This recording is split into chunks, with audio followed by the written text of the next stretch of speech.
Hey everyone, and welcome to this impromptu video.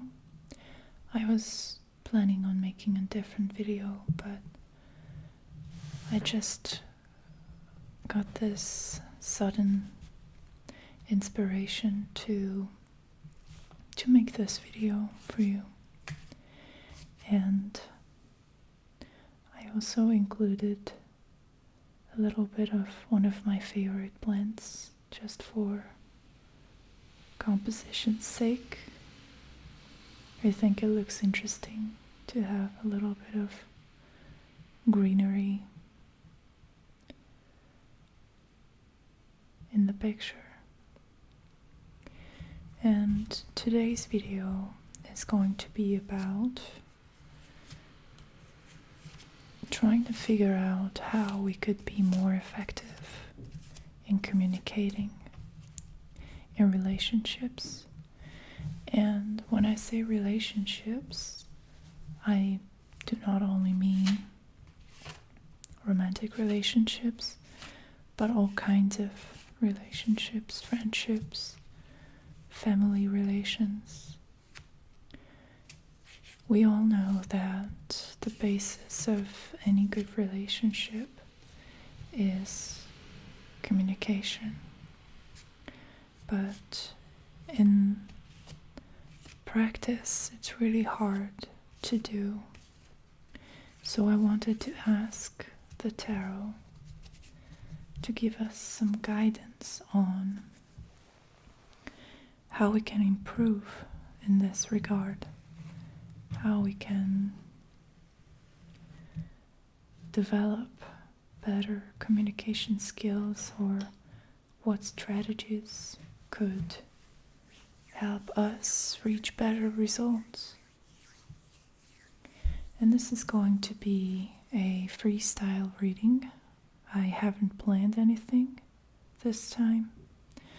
I'm just going to go with my intuition and whatever comes up. I'm just going to go with the flow. So the first card will represent the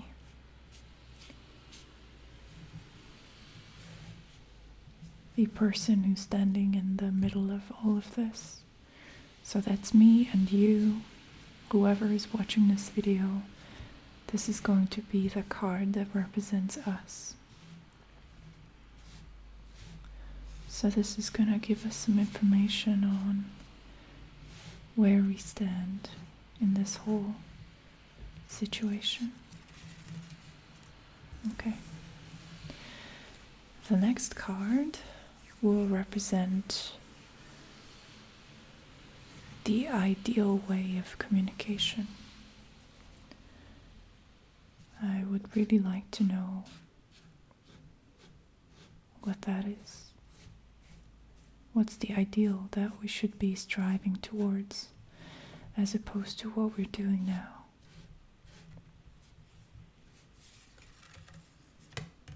Okay.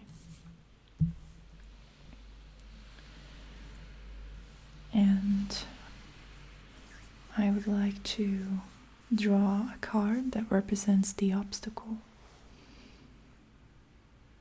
in our communicative efforts.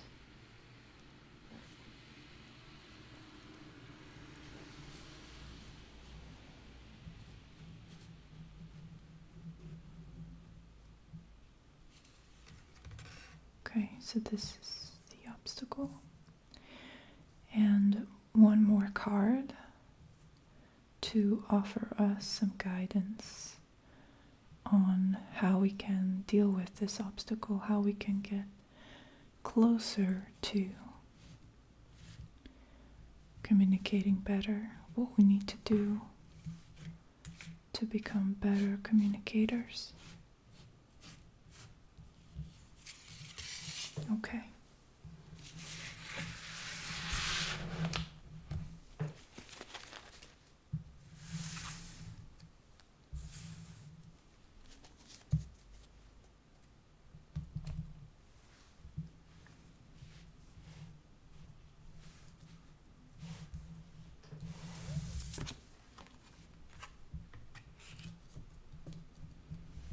where we are, the ideal,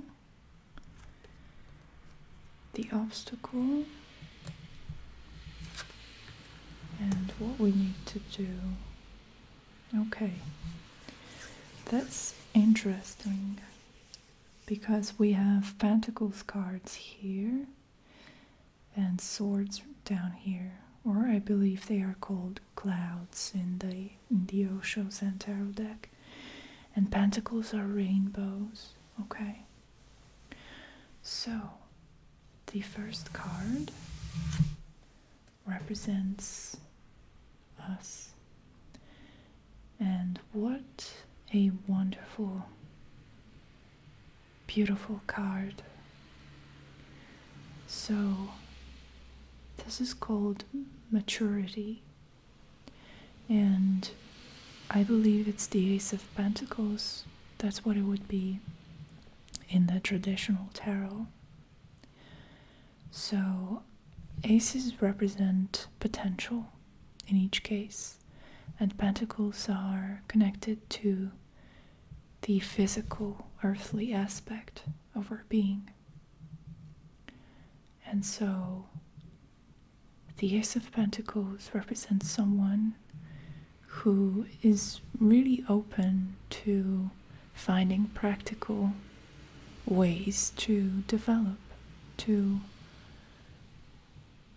fulfill or to realize their potential. And the thing about aces is that they embody the overall energy of the given suit, and that means that they are kind of like the essence or the condensed version of the suit. And therefore the Ace of Pentacles has this very strong energy of trying to find stability. And given that we're talking about an ace, there's openness, there's a lot of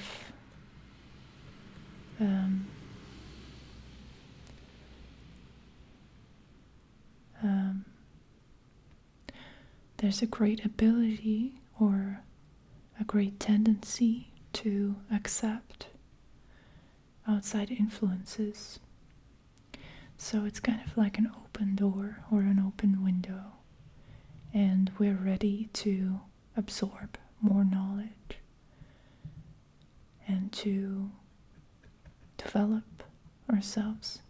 So that's very good, and that's something that we should cultivate in ourselves, especially the fact that it's coming from a practical place. So it's a pragmatic need that we recognize, and it's also a practical choice.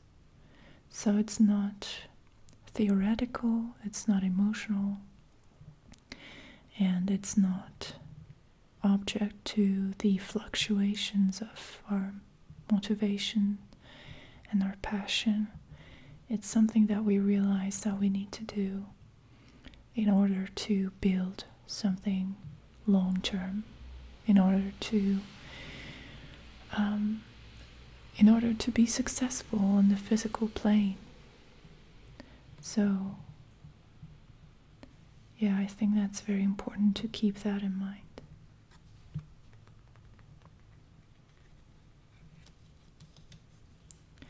So the ideal way of communication, we have the Nine of Pentacles here, another really captivating and gorgeous card. And the Nine of Pentacles, again, we're in the same family or the same suit of rainbows, otherwise known as pentacles. And the Nine of Pentacles is called ripeness. in this deck, which is interesting because we have maturity and we have ripeness, which are somehow interrelated in my mind. And what this card means is that with the level of number 9, we reach a level of self-reliance and self-confidence where we don't need to depend on anybody else, and we don't need to compromise in any way. At least we don't need to compromise our inner being. We don't need to make sacrifices that will sacrifice our inner being, our freedom, if that makes sense. So it's not suggesting that we should be irresponsible, cold-hearted people who just do not care about their environment, but it's definitely implied by this card that we need to seek self-reliance and independence in our thinking and in our actions and in our interactions. So, in my mind, the most effective way to communicate in our case would be not to expect solutions coming from anybody else, not to be reliant upon other people's opinions. And I believe it also speaks to a need to take the initiative and recognize that since we are the ones who are interested in this topic, we are the ones who are watching this video or interacting with this reading and are trying to figure out what we can do to be more effective in our communication. So that definitely comes with a sense of responsibility. And it also comes with the revelation that we need to draw boundaries. And those boundaries should be as exact as possible. So, the ideal way of communication, in my mind, based on this card, would be a non-judgmental and non-expectational, I don't know if that's a word, attitude where you do not expect other people or your partner to necessarily understand you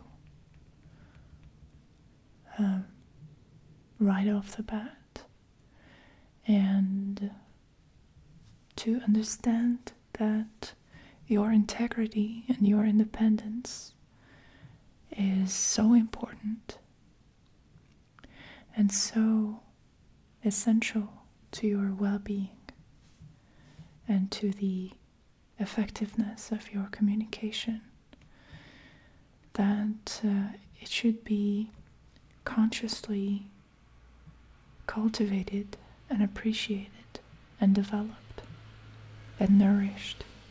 So do not go into games where you know you will lose your confidence or your freedom or your self-respect. Do not go into these communicative traps that happen between people every now and then, where you're basically treading upon the territory of the other person, or you're letting them walk all over you, or whatever you deem important and valuable. And so there's a self-respect that comes first, from which your respect for other people can manifest. So the most important thing is to focus on this independence, this individual power that you have. In the traditional tarot, this card looks very different. It's a woman alone in a garden with some kind of an exotic bird, and it's her empire, her territory, it's her world, and she's isolated, but she's happy. And you can tell that she doesn't need anybody else to make her happy. So, in order to reach a higher level of effectiveness when communicating with others, would be to first establish ourselves in this self-respect and self-appreciation. And then we're going to emanate this energy almost effortlessly, and people will be less likely to engage with us in ways that are destructive.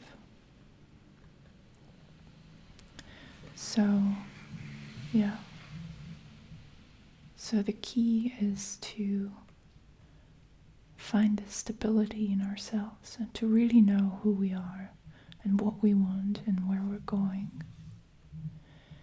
And to consciously work on that.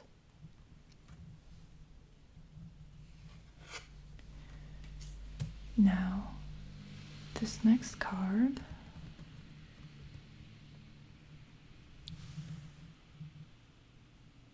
is called Adventure, and at the moment I'm not sure if it's the Knight of Pentacles, perhaps. I need to check.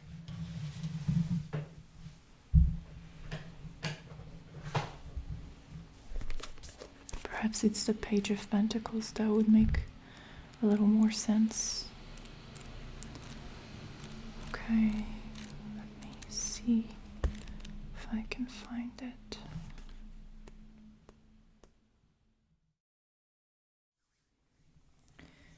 So it is the Page of Pentacles,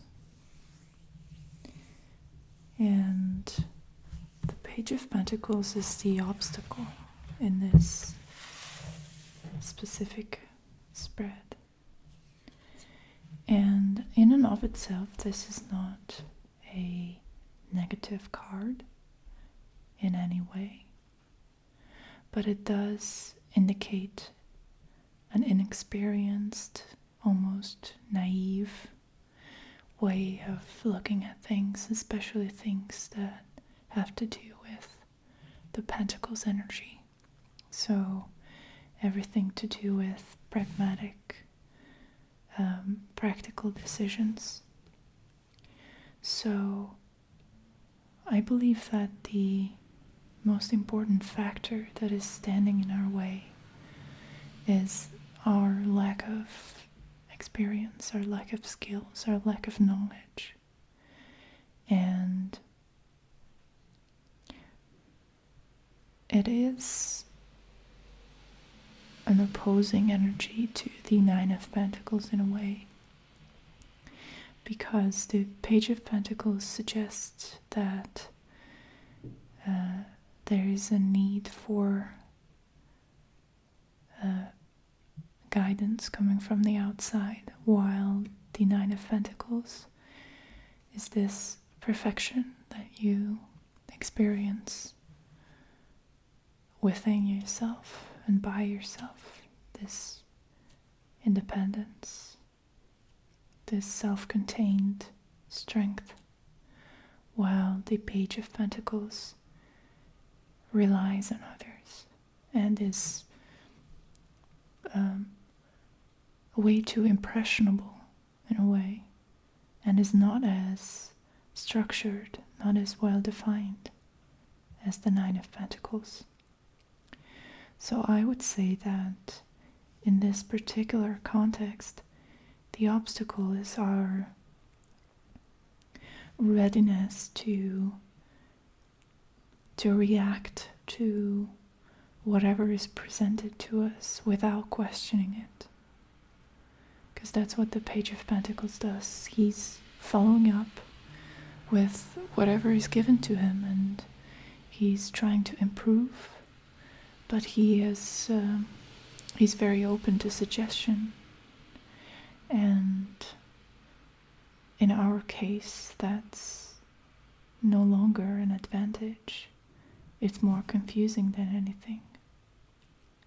So if you find this strength within yourself that the Nine of Pentacles speaks about, and you're able to develop an attitude of appreciating yourself and your own values while avoiding being sidetracked by other people's values, then your communication will become more mature and more efficient. Now the last card is kind of puzzling to me, which is the advice. And we have the Two of Swords, or the Two of Clouds, called schizophrenia, in this deck. So I would like to ask the book what it has to say about this specific card. Okay. The person on this card brings a new twist to the old idea of getting stuck between a rock and a hard place.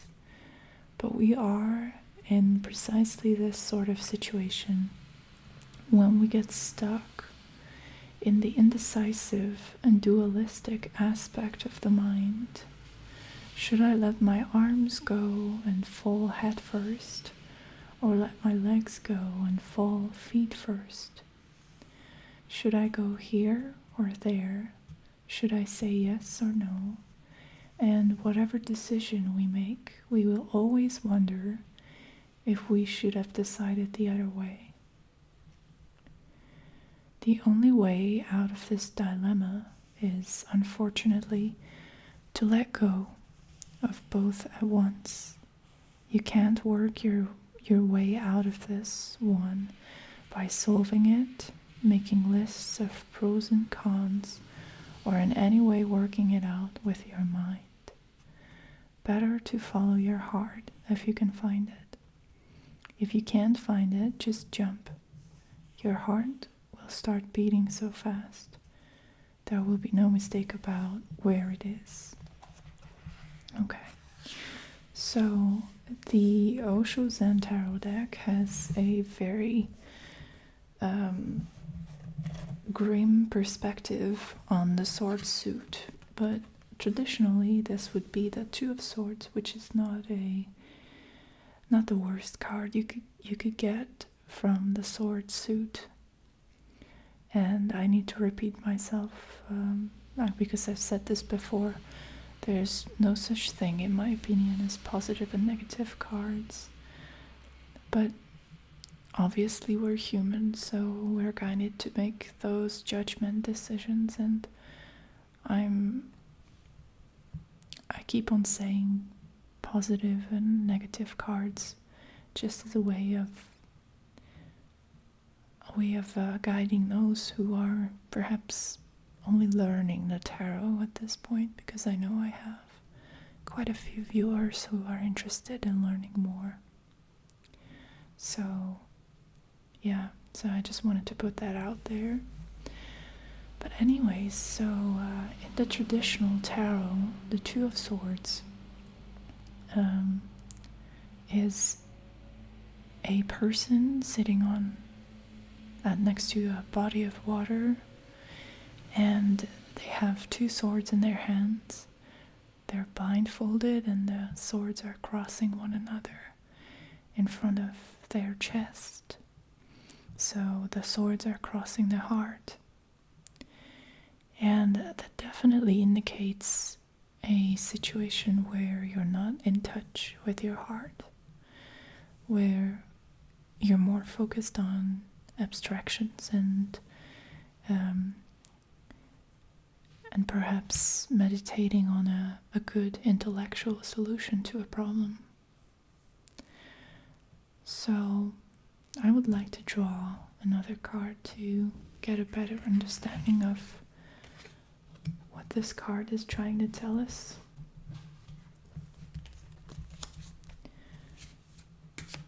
But I believe it's definitely speaking to the need to stand our ground, because that's what the Nine of Pentacles suggests in my mind. The Nine of Pentacles is all about knowing who we are and appreciating who we are.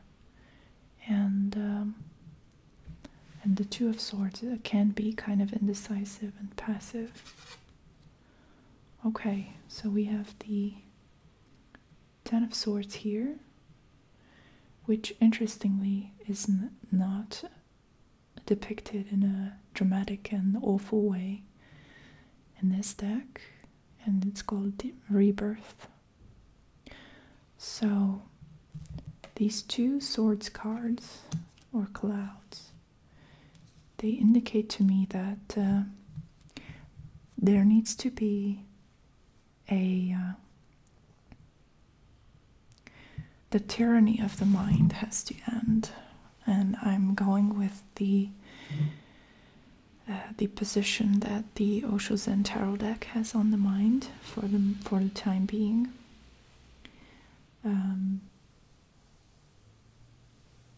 Rational thinking can only get you so far, and winning arguments with good, logical, rational thinking can only take you so far. You can win the argument, but the relationship will suffer. And the Ten of Swords suggests to me that this cycle needs to end. Tens always represent the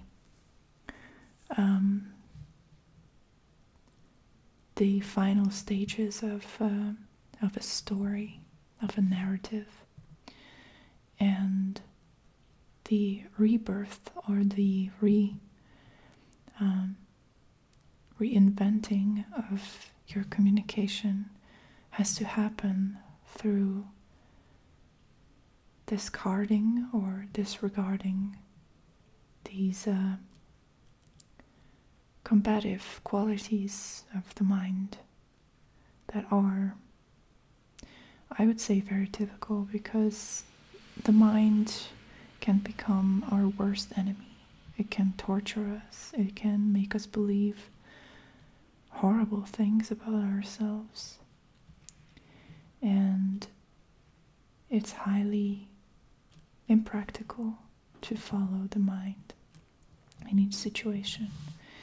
And even if objectively you would be right in an argument, or at least based on your judgment and based on what logic you use, it seems to you like you are the sane person in the argument.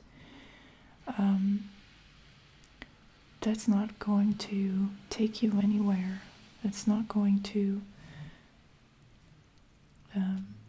promote this very different energy that is represented by these three cards here, these pentacles, the cards of practical action and an emphasis on growing and nurturing things. So this is colder, this is more abstract and more cruel in many ways.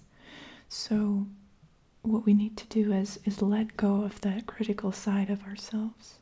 It's important to keep boundaries, like I said, with the Nine of Pentacles. It's important not to let people walk all over you.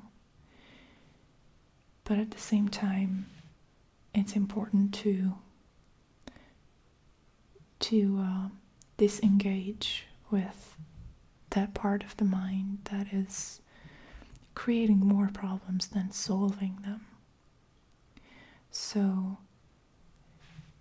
the direct advice here is to do less thinking and do more self-respecting. Build your confidence. Do whatever you need to do to get closer to that woman in the garden with the exotic bird, with the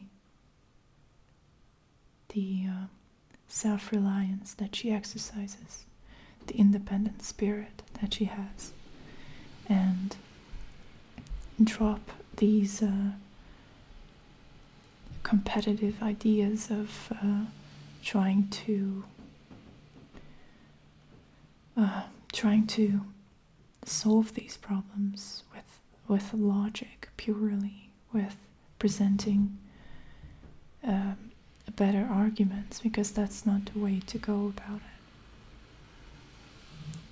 So I hope that this reading shed some light upon the issue.